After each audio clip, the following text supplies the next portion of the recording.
Nyuma yangu ni mpira rasmi ambao unatumiwa katika mashindano haya ya AFCON, na mashindano ya AFCON hapa nchini Morocco hayaendelei viwanjani tu. Hapa ni fan zone, yani sehemu maalum ambayo imeandaliwa kwa ajili ya mashabiki wa soka kuja na kutazama baadhi ya mapambano ya michuano ya AFCON. Kwa mfano sasa hivi kuna mechi kati ya Algeria na DRC Congo inaendelea. Hebu tuangalie fan zone zimekuwa zinatikiza sana katika michuano hii ya AFCON.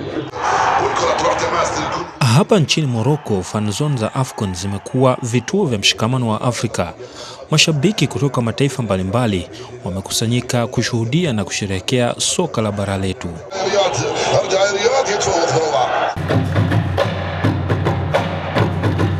Muziki wa Afrika, mavazi ya kitaifa na burudani za kitamaduni vinatoa taswira halisi ya utajiri wa bara hili. Fan zone si mahali tu pa kutazama mechi pekee, bali ni jukwaa la kukutana, kubadilishana tamaduni na kuimarisha umoja wa Afrika.